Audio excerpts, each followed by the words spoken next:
What's up, YouTube? Hey, how y'all doing? That's you going? Oh, honey, I told her to hit the mute button.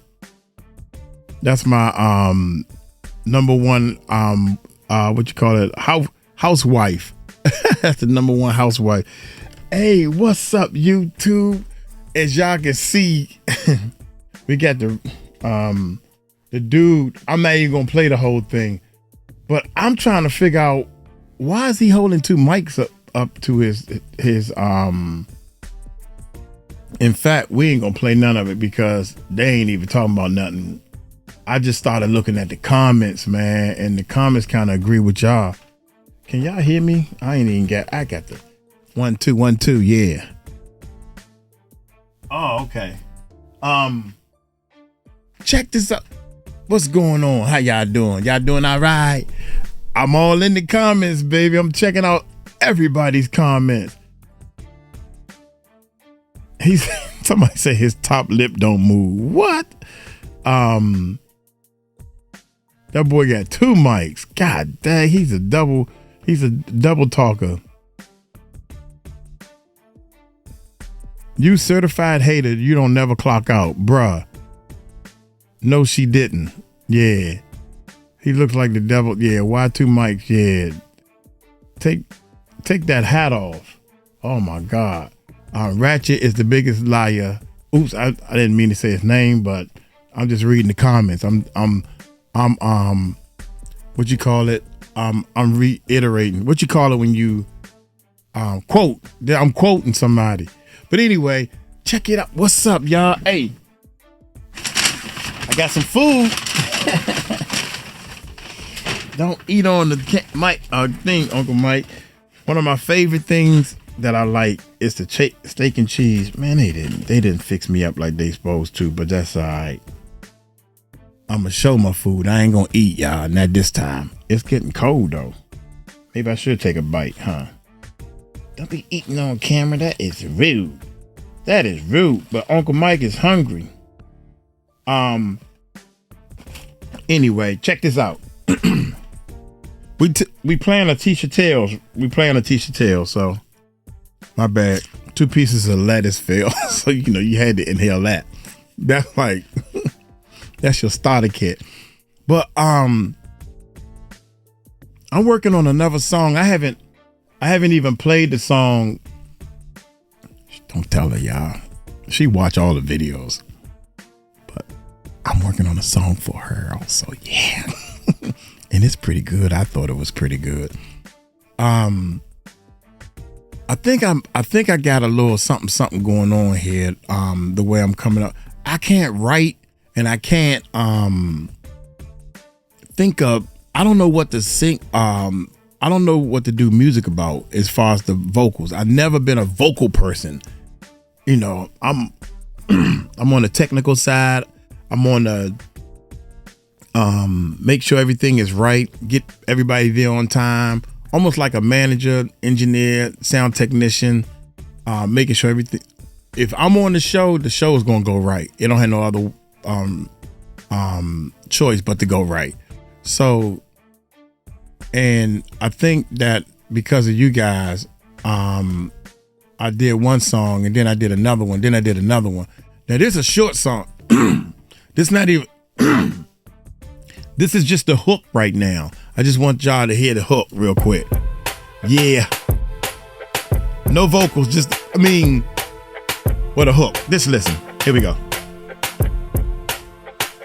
You ain't stuck in life, you stuck in here in your head. Every fear, every broken mirror, every dream you killed, you the engineer. Gotta face that loop of live stuck in here. You ain't stuck in life, you stuck in here in your head. Every fear, every broken mirror, every dream you killed, you the engineer. Gotta face that loop of live stuck in here.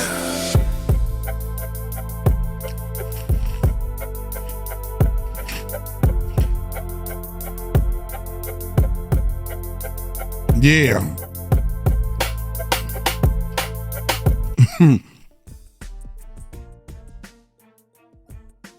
I was trying not to talk with my mouth full. But anyway, check this out, man. We're not gonna play this video, man. We moving on. Check it out, man. Diddy gets very bad news. Brace for heavy sentencing after judge latest request signals. I don't know. After the latest request signals, I know one thing. That bite was good. We're gonna have to do one more bite, baby. Oh, also I always get 5 sauces with this. Yeah, I haven't had anything to eat, man. I've been this gallbladder. Oh yeah. We should do an eating channel. I was never a big eater, man. I didn't think that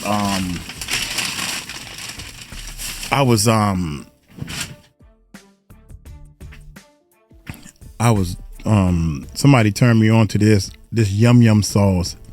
I go there every day. I mean, not every day. I go there often because of this yum yum.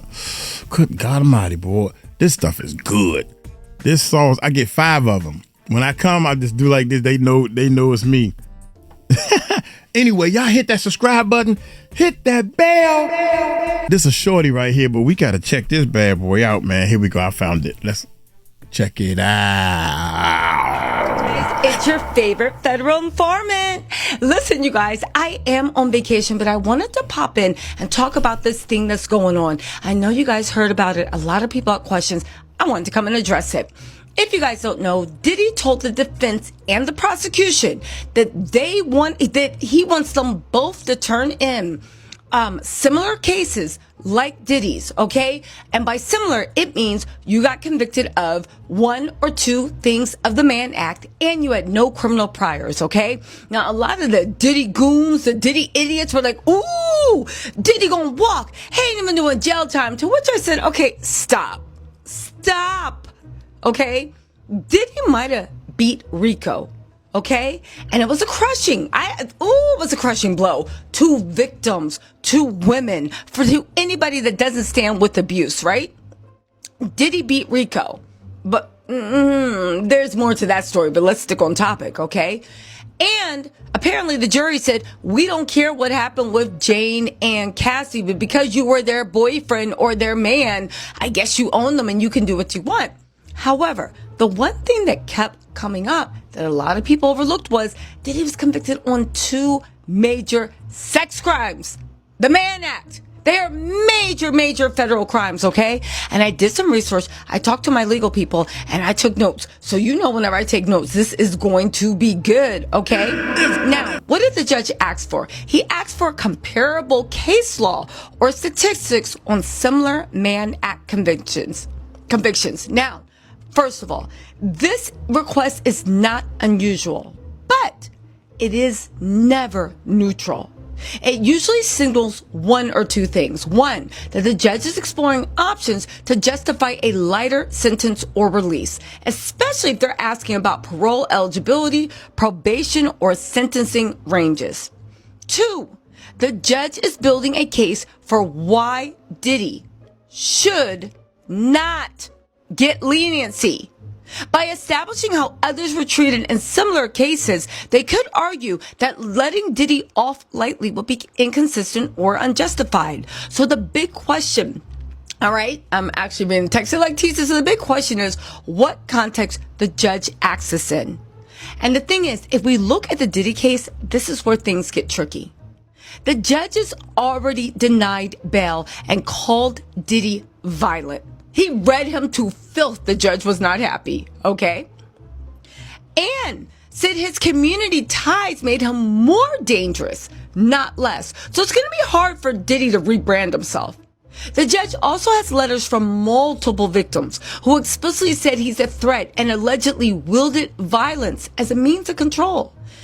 Diddy has access, money, and potential leverage over witnesses, and the judges don't like to be made a fool of. And if Diddy walks and does something shady again, and I think he actually will do something shady again, it reflects directly on the court. And you guys, listen, the verdict of the jury threw us for a loop, but the fact that the judge said all this in court,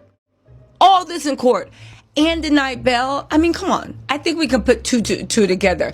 This does not look like someone that's looking to cut Diddy a break. And him being able to walk straight with time served, baby, that's cutting Diddy a break, okay?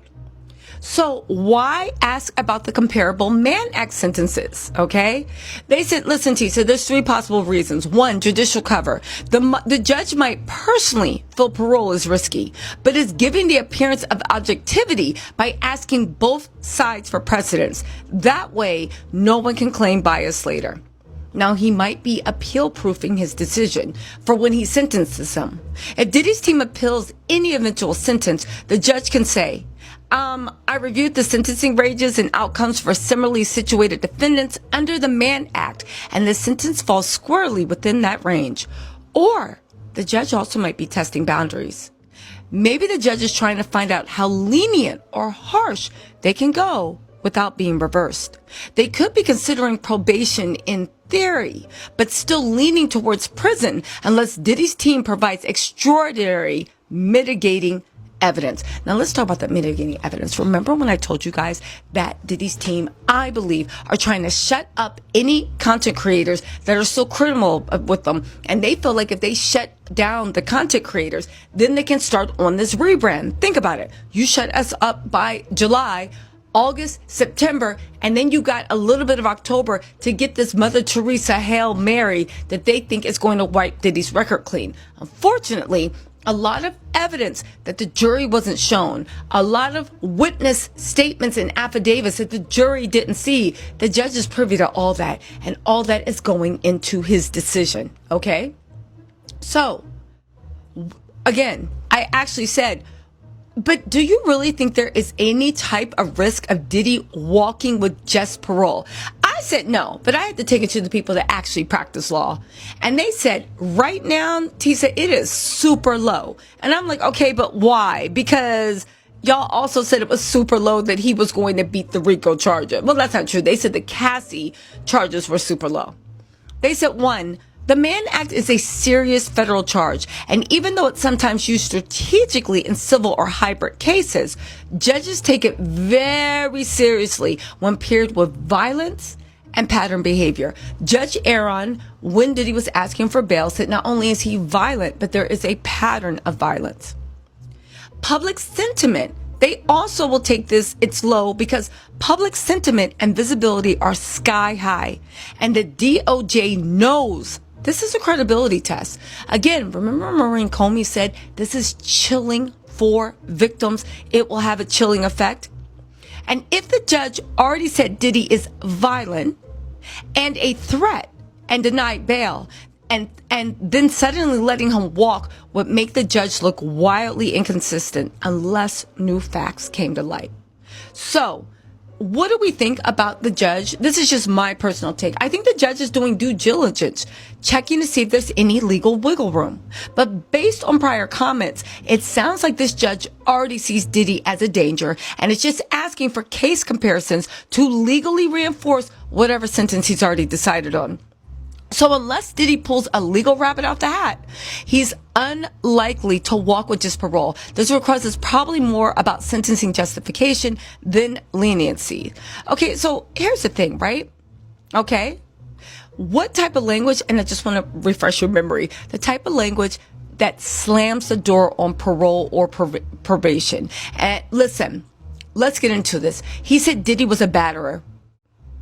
This is not just commentary. That is legal language of rape. It suggests a pattern of violence, not a one-time incident, and the judge is accepting allegations as credible and maybe treating them as established facts for purposes of sentencing or bail decisions. And it undercuts any claim that Diddy's violent behavior is isolated, provoked, or misunderstood. Judges casually just don't throw out that word unless they want it to stick around on the official record. He also said, your client admitted he is violent. and tried to preemptively enter a batterer program. This is huge because pre-sentencing rehabilitation attempts, like enrolling in a batterer program, are often seen by judges as damage control and not sincere reform. The fact that Diddy knew to enroll in that program shows consciousness of guilt. He anticipated legal trouble. Admission of violence undercuts any "I didn't do it" or "this was exaggerated" defense. And if the judge believes the admission wasn't just PR, but rooted in truth, it justifies custodial sentencing over any community supervision. Okay? Now, also, the judge said this type of violence comes suddenly, quickly, and with no warning. That's a judicial finding of dangerousness. They said that the phrasing means that the judge believes Diddy is not in control of his violence and that his behavior escalates, it's impulsive, and it's unpredictable. Judges use this language to justify detention, especially in bail or sentencing memos. It also implies that even if he's calmed down, he could explode at any moment, which is true, and we can't risk that in the community. That is a direct argument against probation. Now, when you hear all that, I have to ask you, does this sound like a judge that's going to let Diddy walk? I mean, let's be serious. Even though I'm scared for the Diddy goons. What are they going to do? Hold a visual? Be standing outside with a boombox begging for him to be let out of jail? I can't wait to see this. They said, so again, I don't think it does. Or actually, absolutely not. If anything, the judge is building a sentencing record that says, even if this man has money, power, and influence, he is violent, he is dangerous, and he is incapable of safely existing in the community. He tried to game the system with a batterer program. He admitted what he did, and I'm not playing along. Again, these statements make it legally and politically almost impossible for the judge to grant parole without massive backlash or risk. If Diddy reoffends or contacts a victim after release, it's on the court. This isn't a judge looking for an excuse to show mercy. It's a judge locking in a narrative of violence, manipulation, and danger. Any future sentencing or probation denial can be backed by this exact language. So, unless something drastic changes, probation or parole is extremely unlikely. You're watching a legal system slowly setting the foundation for a multi-year custodial sentence, or at the very, very least, strictly monitored, okay? Strictly monitored movements. Again, listen, at the end of the day, I don't know, it is what it is. We are expecting that Diddy will actually do some jail time. I don't think that the judge is actually going to take the time and go through all this and make all these notes just to let him out on the public. Now, will Diddy reoffend? That's a different subject. I 100% thinks he will, but you never know. Maybe in Mark Agnifilio's loving arms, he has found a new version of himself, because we know that Mark is doing his best to uplift that man. Anyway, y'all, let me know what you think in the comments. I'll talk to y'all later. Bye. Man, I'm gonna let y'all know. I think the judge don't like Diddy. Number one, I really think the judge, because the judge seen, you gotta remember this, man. Y'all gotta know the judge seen everything. These people bringing a case against him, and 3 judges seen, I think it was 3. Don't quote me. I'm going by what I reacted to. But a couple of judges, how about that? A couple of judges seen this information, and they denied him bail. Oh man, this man tripping. Oh, it's something on them tapes, man. I swear to y'all, something on them tapes that judge seen that Mark and the other judges probably said, no, that's insufficient evidence. So we can't, Your Honor, can't put that in. Okay, and the judge got to be fair, but the judge know. You follow what I'm saying? So it's a lot of things. You know how they say strike that from the record? Nah, everybody heard that mother shit. Everybody seen that tape, and everybody seen him apologize. And then the dude was talking about hanging somebody over the balcony. Man, what? You don't have to 100% hang a person over. You can't hold a person like this. Okay, we get that. But the balcony will be supporting the most of the weight while he tilting the person over a little bit too much. And you up, 17 stories or 7-something flights?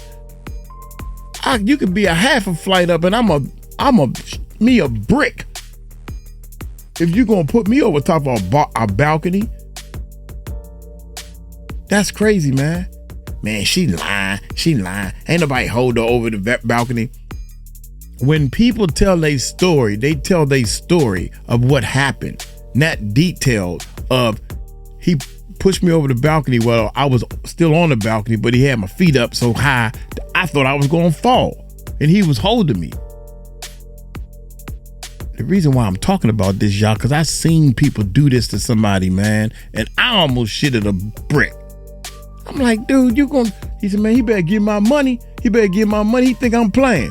And the dude crying and everything and saying, don't drop me, man. Don't drop me. I seen this type of stuff, man. This ain't no movie. Puffy is doing this in real life. They think that they got the real power to do all this stuff. I'm sorry, man. But Tisha already covered it up for me. She already covered it. I'm thinking the reason why the judge didn't give him bail so he could sit in jail for a couple of more months, because he was planning on giving him what they call it, they was going time served. I've been thinking about that the whole day, man. I said, man, I think it just popped in my head. I said, man, I think the judge probably gave him no bail, let him sit into his hearing, and then when he sentenced him, he said, well, I'm gonna sentence you to such and such, time served. However that go, I don't know the stupid old numbers. But the way Tisha's saying it is, he could give him some time. Now, me, I'm thinking 3 more years. I don't care, however you add this crap up, because if they give him 3 years, that means he'll be out in 2. I don't know why we got all this bullshit up in this world, man. If the judge give you 3 years, then you should do 3 years from this date to this date. It ain't hard math. But you get time served and all that. Man, F that. This dude right here is they got a couple of deaths that's on that they think he did. What about that? Then you got the dude that you got locked up saying that Puffy was supposed to pay him and didn't pay him for the thing. That's the dumbest dude I have ever seen in my life. You in jail. You didn't even pull the trigger. You in jail and you didn't get paid. What kind of street people? Oh, they done changed something. Oh my God, man. Look here. I don't know. Then you got, oh my goodness. I'm thinking, I'm standing fast of the judge saying the word 5 out of his mouth. Anywhere between 5 or 10 years, I think Uncle Mike could be satisfied, because I really think that he gonna say, I could have gave you 20 years, 10 for each or something like that, right? But I'm gonna do the 10 and 10, run them consecutively and cut it in half and give you 5. Hey, I know one thing. After you sit in jail for 5 years, I don't care what you did, you ain't gonna do it again. I don't know. So we gotta wait and see, man. Hey, y'all take it light, take it slow. Y'all tell him Uncle Mike told you so. Let me know if you're in the peace out. Let me know what you think about the music. Peace.